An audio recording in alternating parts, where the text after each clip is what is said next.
Good afternoon, or good morning, or good evening, wherever you are, and welcome back. I'm Rupal Patel, and I'm here to launch the next 5-part series that we're doing, which is all around systemizing and professionalizing your property portfolio.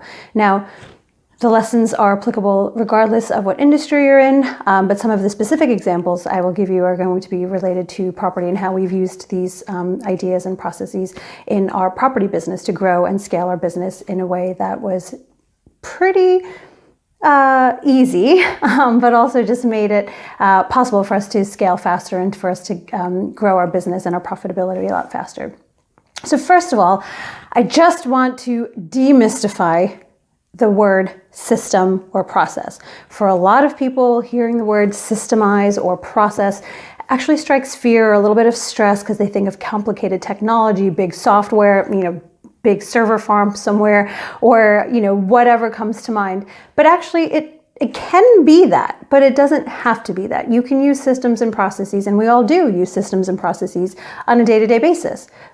In the morning, for example, when you get up and you brush your teeth, you take your toothbrush, you put on a little bit of toothpaste, and you sort of rub it around your mouth. That is a process for cleaning your teeth.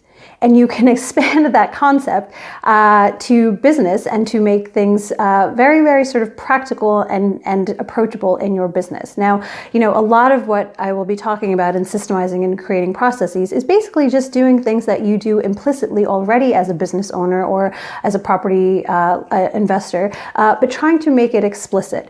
And as I said, with the example I just gave with brushing your teeth, we do that instinctively. We don't have to think about it. It just happens as part of our morning routine and our evening routine.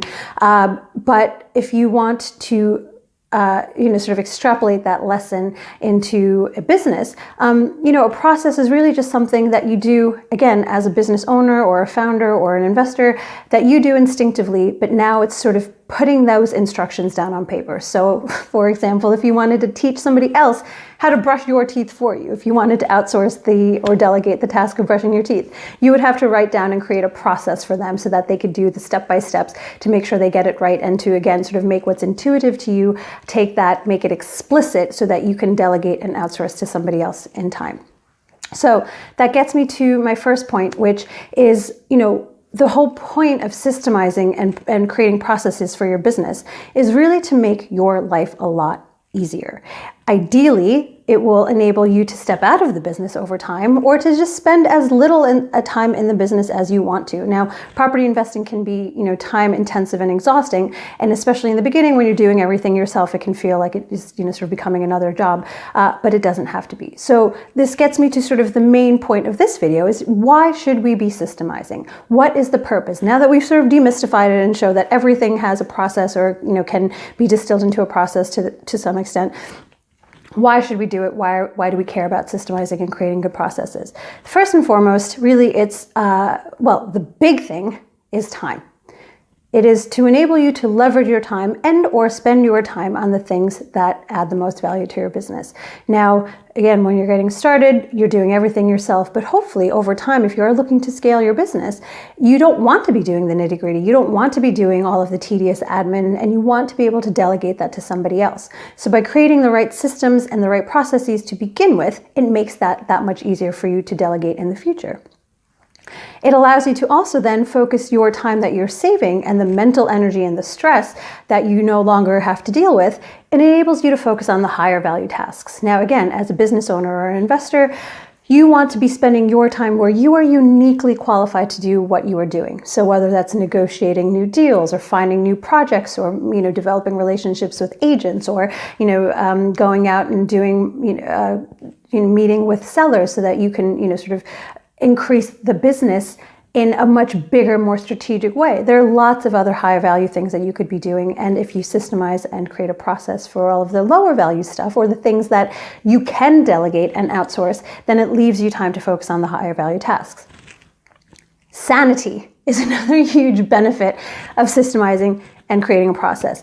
Even if you are still the person doing it, if you, for example, create a checklist of every single thing that you need to do, you'll feel that much more sane because you won't be thinking, oh, did I forget this? Did I forget that? It's sort of like making a grocery shopping list when you're going to the grocery store. Yeah, you might intuitively remember as you walk up and down the aisles, but actually if you have it written down, you're much more likely to get it right and to have less frustration. So for your own sanity, again, even the things that you're doing now implicitly, make a list or create some sort of a process so that it systematically keeps you focused on the things that need to happen.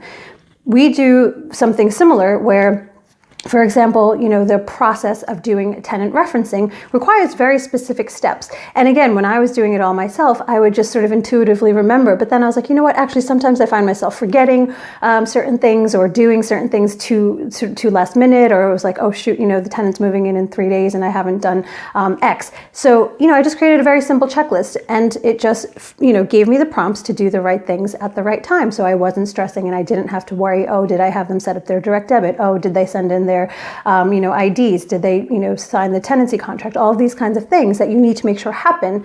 Create a process, create a checklist, took the stress out of it, made me feel a lot more sane and in control of what was happening.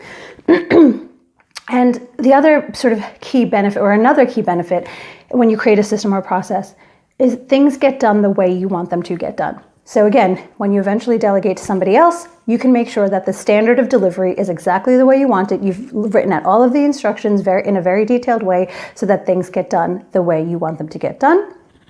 And finally, sort of, I've mentioned this in a few different instances in, the other, in earlier parts of this video, but you're creating a foundation on which you can then delegate and take yourself out of the business, take yourself out of the day-to-day operations, take yourself out of the tedium that you don't particularly enjoy or don't want to do, or again, aren't uniquely qualified to do. If you have from the beginning or as soon after you start as possible, if you create the right systems and the processes, you can then just basically give them to somebody else and take yourself out of it and delegate the process to somebody else. And therefore, again, you can focus on the things that are most important to you and where you add the most value. So this is just a quick little sort of, I guess, incentive to give you about why you should systemize and, what are the benefits of systemizing. You get better leverage for your time. You can focus on the higher value tasks. You get some of your sanity back, which again, being a landlord or a property investor or a business owner of any kind, sometimes you feel like your brain is just buzzing and it's going to explode. So get your sanity back. Things get done the way you want them to get done when you start to delegate them to somebody else.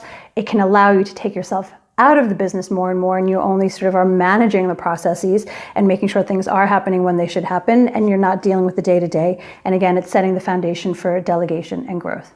So, systemizing. Now you know why you should do it. Come back tomorrow for the second video where I'll be talking to you about what you can systemize, because I think for a lot of people it just, again, it's sort of it seems a bit big and a bit scary. So today I've talked to you a bit about why you should systemize. Tomorrow I'll be talking to you about what you should systemize, and I'm looking forward to speaking to you guys then. Thanks. Bye-bye.